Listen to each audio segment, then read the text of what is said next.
Salut tout le monde, c'est Youk et bienvenue pour cette nouvelle vidéo sur Zenless Zero. J'espère que vous allez bien. Aujourd'hui, on se retrouve pour parler des potentiels futurs persos jouables sur le jeu. On va aller évidemment du sûr à 100% à un petit peu évidemment la théorie. Au fur et à mesure de la vidéo, vous allez voir. Donc, il y a quand même pas mal de choses à dire. Avant toute chose, on s'approche des 900 abonnés. Si vous voulez me soutenir, n'hésitez pas. Et j'en profite aussi pour vous dire qu'il y a un Discord par rapport à la chaîne que vous pouvez retrouver en description. Si vous voulez une communauté sur Zenless Zero, n'hésitez pas, on est cool, on fait des vocs, on rigole bien, tout ça, donc n'hésitez pas à venir, évidemment. On a des personnages qui sont sûrs à 100% d'arriver, c'est plus un secret. Avec le drip marketing de la 1.3, il y a Yanagi et Lighter qui arrivent. Ça, on le sait. Pour ceux qui ne savent pas, Yanagi, bras droit de la section 6, qui sera un personnage anomalie électrique, avec Lighter en parallèle, qui est donc personnage fils de Calydon du chapitre 1.2, qui sera Confusion Feu. Ça, on sait que ça arrive, c'est qu'une question de temps, c'est sûr. À 100%, on va même pas développer là-dessus. On sait aussi que la section 6 arrive, probablement en 1.4, avec Arumasa, qui sera, personnellement, je pense qu'il sera DPS électrique. Personnellement, je précise, on n'est pas en train de dire je confirme à 100%. Je mets des réserves sur ce que je dis, on verra. Et évidemment, la chef de la section 6, Miyabi. Ça, on le sait, ça va arriver. C'est qu'une question de temps et on va avoir de toute façon les drip marketing de la 1.4. Dans pas si longtemps, au final, ça va aller quand même assez vite. Donc on aura quand même des choses à redire par rapport à ça quand on aura plus d'infos, évidemment. On a aussi une faction qu'on sait que ça va arriver parce que ça avait été annoncé lors des... Il y avait eu des arts du jeu, la faction Idols. Alors, VTubeuse, e-girl, je sais pas comment vous appelez cette faction, mais cette faction girly, voilà, cette faction Ubu. Écoutez, elle a été annoncée, on sait qu'elle doit arriver tôt ou tard. Maintenant, est-ce qu'elle va arriver après la section 6 ou plus tard? Personnellement, je dirais qu'elle arrive plus tard. Après, chacun a ses interprétations. Honnêtement, je sais pas, j'ai pas d'infos, mais on a d'ailleurs très peu d'informations sur ces personnages-là. On sait juste qu'il y a des personnages, dont un qui peut potentiellement se transformer.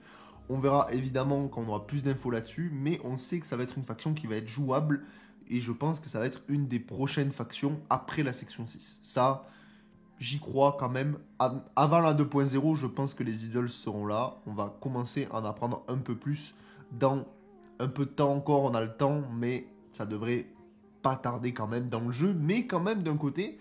Ben, on n'a pas vraiment d'informations. Il y a plein de personnages où on nous a laissé des indices, tout ça. Les idols, on ne sait pas. On ne sait pas, c'est très mystérieux. Ils sortent d'où? Pas d'infos. Écoutez, si j'en sais plus, évidemment, je vous en parlerai. On parle des idols, on parle de la section 6. Une faction qui doit arriver aussi, c'est la faction Obol. Ça, c'est sûr à 100% qu'elle va arriver dans le jeu. Maintenant, quand est-ce qu'elle arrive?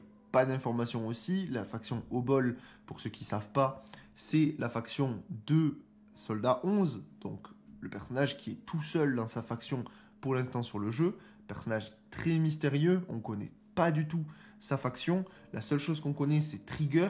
C'est un sniper qu'on voit dans une cinématique où il y a Soldat, où justement on ne voit pas son visage ou quoi que ce soit. On voit juste qu'il tire une balle. C'est un sniper. Voilà, on voit la balle partir. Mais on ne sait pas. On ne sait pas en fait quels vont être les personnages, on n'a pas plus d'infos. Évidemment, je parle de sources officielles, rien ne nous a été communiqué, même si Obol, ils aiment vraiment bien nous teaser la faction avec Soldat. Ils s'amusent vraiment à le faire. Donc je pense personnellement que ça va être la faction après la section 6. Parce que la pauvre Soldat, s'il vous plaît, donnez-lui quelqu'un. Donnez-lui un ami, la pauvre. Il y a un moment, respectez-la s'il vous plaît. Dans les personnages où on n'est pas sûr que ça va arriver. Là, on va arriver dans des trucs, on ne sait pas trop. Peut-être, peut-être pas. Il y a Laurent Houtan, donc du coup, dans la faction des conquérants, enfin le gang des conquérants, qui s'appelle Bellum. Alors, je sais plus en français si c'est Bellum aussi. En tout cas, en anglais, c'est Bellum, Laurent Houtan. On a donc du coup toute la faction, donc Morse, Pulcra et Lucius, qui pourraient complètement arriver. Ça ferait une team de 4. Après, est-ce que c'est hype? Je pense pas que ce soit très hype. Mais il y a quand même beaucoup de choses qui font dire que ça pourrait potentiellement arriver. On a les doppelgangers in-game, donc les modèles 3D sont faits. Il y a les attaques, puisque les doppelgangers, ils attaquent. Donc tout est déjà mis en place. Il y a 4 persos. L'orang-outan, il a un bouclier. Donc pourquoi pas un personnage défense. Donc c'est vrai que ça ferait quand même 4 persos. Après, ce qui est particulier, c'est que ils sont pas tous dans les mêmes convictions. C'est-à-dire que par exemple, Pulchra, elle est pas vraiment dans la faction. On sait pas trop, elle y est, mais elle y est pas. Donc est-ce qu'on peut vraiment la considérer dedans? Voilà, il y a quand même des choses à se poser. Faudra voir par la suite. Pareil pour Lucius. Est-ce que c'est vraiment pertinent de nous donner Lucius à jouer, sachant que le perso, il a pas l'air de se battre. Il a l'air d'être surtout une petite merde. Voilà. Mais en vrai, pourquoi pas? Il faut voir comment c'est fait. C'est vrai qu'on n'a pas de doppelganger Lucius ou quoi que ce soit. C'est plus vraiment Bellum, Morse, Pulchra, comme je le disais. Donc, à voir par la suite. Ça peut être une faction complètement jouable s'ils veulent le faire. Ils peuvent. Ils ont quand même beaucoup d'éléments à l'heure actuelle qui pourraient nous le proposer, en fait. Il faudra voir dans le futur. Pareil au niveau des fils de Calydon. Un personnage qui, évidemment, a été mis en avant de temps en temps dans la faction, c'est Big Daddy. Alors, Big Daddy, ça pourrait être intéressant d'avoir vraiment un personnage vraiment badass, musclé, tout ça, en personnage masculin jouable. Ça pourrait changer des persos qu'on a comme Lighter, comme Arumasa, qui sont très skinny, tout ça. Ça pourrait tout simplement mettre un contraste, surtout que c'est pas forcément... C'est pas quelque chose qui ne peut pas arriver sur Zone 0, il y a Ben. Donc je veux dire, ils aiment bien faire des personnages un peu loufoques, un peu qui sortent de l'ordinaire. Donc en vrai, un Big Daddy me choquerait pas du tout. Mais pour le moment, je pense qu'on a fait le tour sur les fils de Calydon et qu'on n'aura pas Big Daddy. Je pense pas. Par contre, ce qui pourrait être intéressant, c'est potentiellement plus tard faire revenir les personnages dans des endroits pour redonner des personnages qui sont dans le lore, dans les factions. Pourquoi pas, on revient chez les fils de Calydon. Et pourquoi pas, derrière, on a tout un arc narratif autour de Big Daddy. Et derrière, Big Daddy qui vient dans la faction. Ça pourrait être envisageable. C'est pas parce qu'une faction est terminée d'être sortie qu'ils vont pas rajouter des personnages dans la faction. Au vu de comment est fait le jeu, ça pourrait complètement être le cas. Donc, à voir pour Big Daddy. Le personnage, il est quand même... Je le trouve personnellement vraiment cool. Il a vraiment un chara design de fou. Donc, pourquoi pas Big Daddy en jeu. Mais pareil, là, on n'est vraiment pas sûr de l'information. C'est à prendre avec des pincettes tout ce que je vous dis. On a aussi un des personnages qui personnellement me hype le plus. Et je pense que beaucoup aussi c'est le cas. C'est Vlad. Vlad, le personnage... On peut dire que c'est un antagoniste. En tout cas, il nous le présente un peu comme ça. Avec du coup qui est dans l'histoire de l'icône où on voit qu'ils étaient très très proches et au final plus du tout. L'icône qui cache un passé très mystérieux, qui ne veut pas en parler. On sait que même dans la faction Victoria, personne n'est au courant. L'icône, il est vraiment mystérieux, donc pourquoi pas on revient chez les Victoria avec un nouvel arc narratif par la suite, avec pourquoi pas l'icône qui se dévoile, qui raconte son passé, et justement Vlad qui apparaît et qui est une confrontation entre les deux. Ça pourrait être trop stylé et qu'on ait potentiellement la faction de Vlad parce qu'on sait que il a un groupe avec lui, donc pourquoi pas. En plus, donc Vlad c'est un vampire, ils nous le mettent en avant, vraiment on dirait un perso, je sais pas, il dégage une aura, le personnage, il est trop stylé. Donc vraiment, comment il est mis en avant, je crois. Pour le coup, personnellement, je ne vois pas un monde où le personnage n'est pas jouable. Tôt ou tard, évidemment, pas maintenant. Mais je pense que sa faction sera là.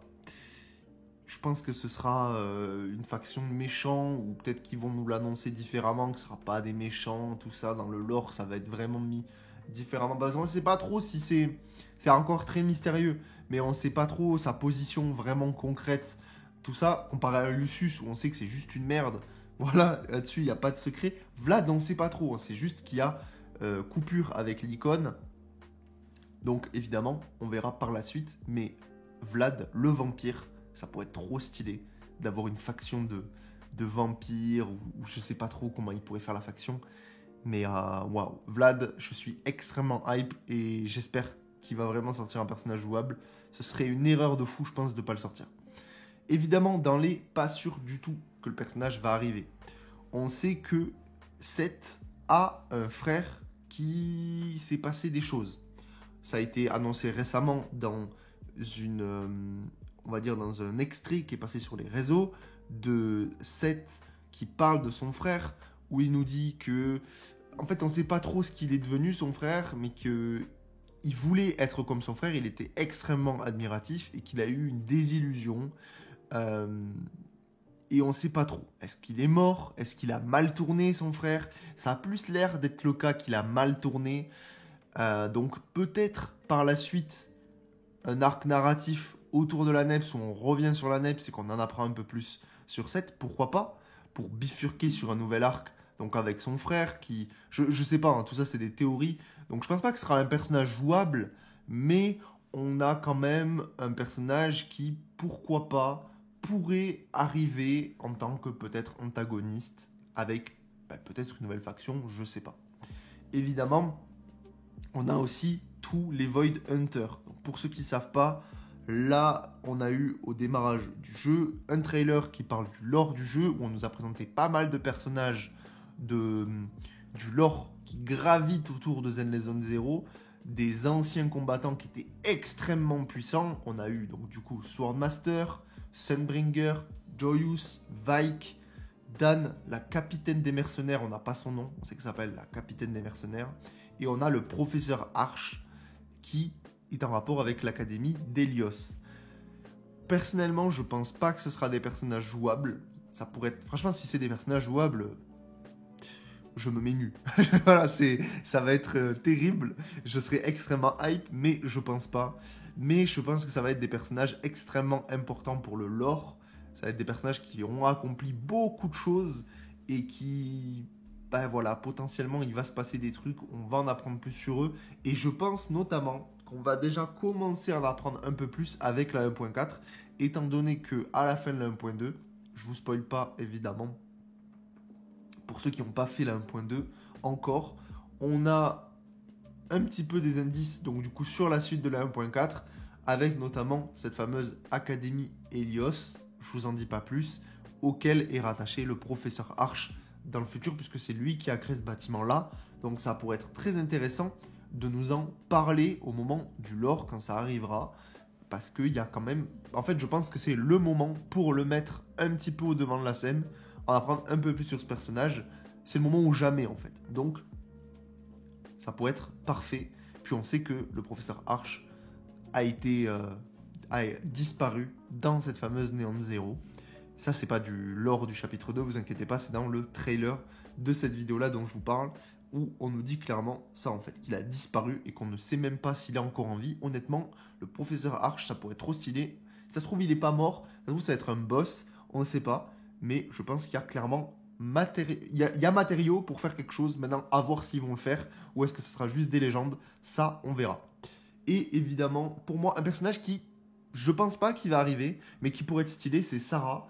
Sarah, c'est donc du coup probablement l'antagoniste principal actuellement du lore du jeu, qui, alors je mets quand même des gros guillemets, principal, oui et non, parce que Sarah est un personnage qui manigance, qui veut créer quelque chose. On ne sait pas quoi, on ne sait pas exactement les objectifs de tout ça, mais il y a quelque chose au-dessus, et il y a quelqu'un qui dirige Sarah au-dessus. Elle le dit à un moment donné, je ne sais plus dans quel dialogue, où elle dit complètement que c'est pas elle de toute façon qui décide, c'est les ordres en fait. Donc pour l'instant c'est, on va dire, la méchante principale, mais on sait que y a des gens au-dessus d'elle, à voir qui c'est, mais Sarah... Personnellement, je pense pas qu'elle peut être jouable. Après, pourquoi pas, hein. Est-ce qu'elle a un chara design? Elle est quand même là. Elle est en place. Ça pourrait être un personnage très stylé. À voir ce qu'ils en font du personnage.